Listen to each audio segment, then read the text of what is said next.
boys, it's time for a book review. On today's chopping block, My Dark Romeo. I recently just finished this book yesterday, so I wanted to quickly do it whilst it's still fresh on the brain. But anyway, let's get into the stats. This book was a total of 478 pages long. It took me 2 days to read it.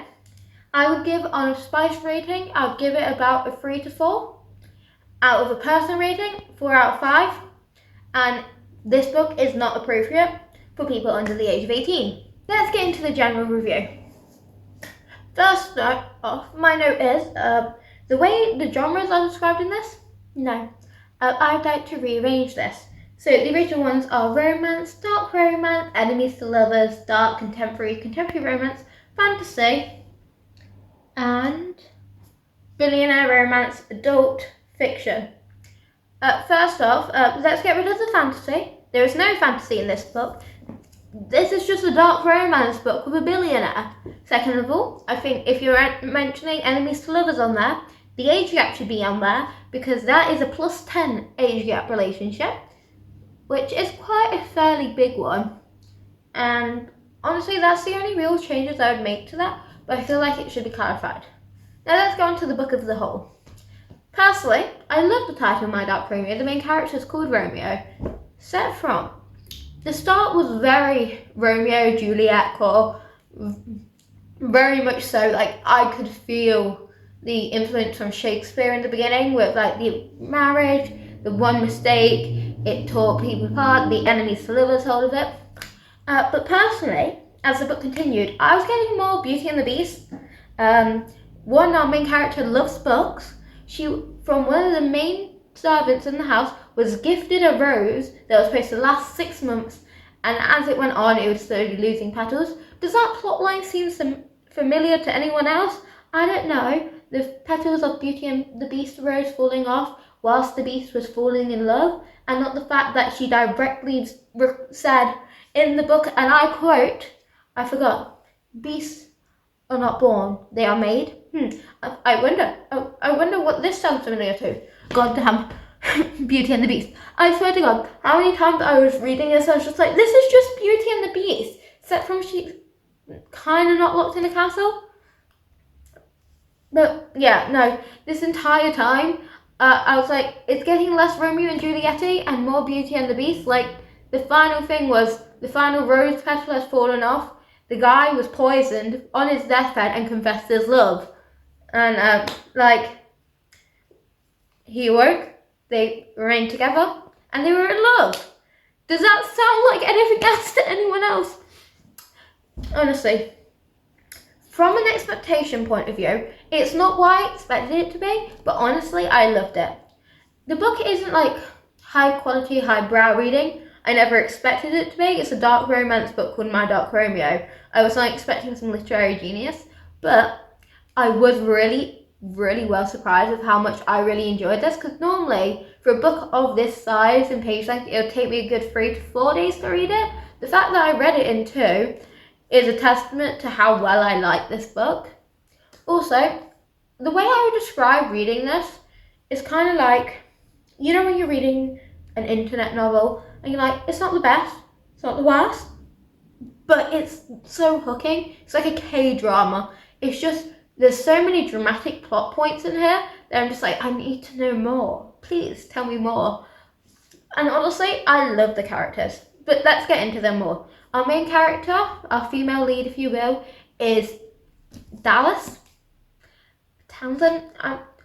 The name Dallas just kept throwing me through loops. I was like constantly confused where she was from, because I was like, is she from Texas or Georgia? I don't know. I still don't know. It was just throwing me through loops, and I was just like, I'm so glad the main character gave her a nickname.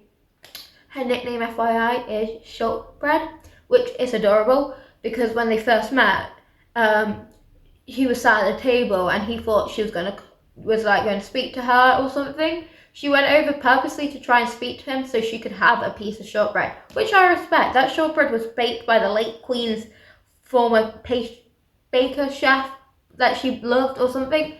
I don't know, but by the sounds and the descriptions of that shortbread, I would do it.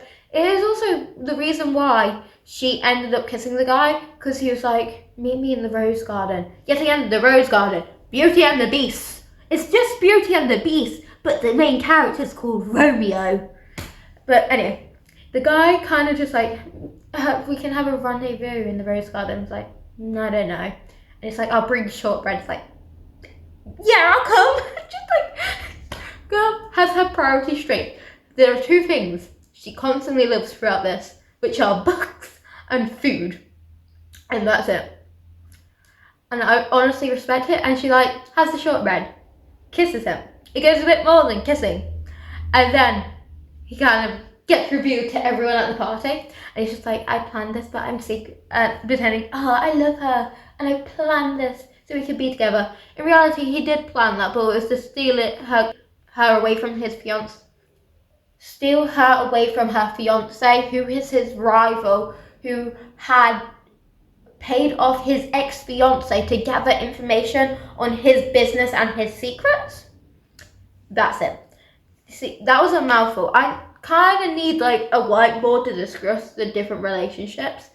The man's hate for Madison, his father, and like any of his relatives or people his family likes is honestly so funny.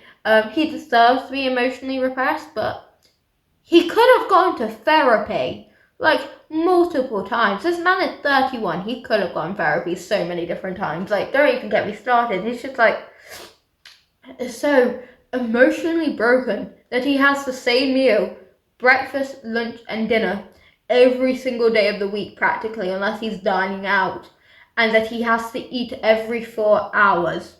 I think at that point, you are one, traumatized, and two, you need to go to therapy. Half of this book could have been sold with therapy. I know that people don't like it, but this book would not, like, half the plot points would have been sorted if they just went to therapy and talked with an outside perspective every now and again. Like, so much would be fixed. Kind of disliked that all the trouble was in the end bit of the portion of the book. I feel like it would have been better if drips and drabs came out throughout the progression. He didn't start telling stuff about until the very, very back end of the book. I'm just like, that is very heavy to put in one go. It would have been really nice to see like little bits coming out partway through the book. But I still feel like it was done in like a way that worked. Honestly, would I recommend this book?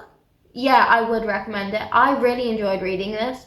I think a lot of people would also enjoy reading this if they like the dark romance genre, who also have like love for like retellings of stories, who also like the kind of Disney genre of things. I feel like people would really like that. It's not exactly, I love the banter between the characters. The characters did have good banter. I like how some chapters were written as like text chains instead of just being dialogue characters. I feel like that's really nice. Honestly, that's all I really have to say about the book. It's not like an extraordinary book, but it's not a bad book. I just think it's a book that requires certain tastes. There are like criticisms I could have towards the book, but I feel like for what the book is, it did very well. Anyway, that's all I have to say. If you like this review, please like the video or subscribe. And I have nothing else for you, so go read.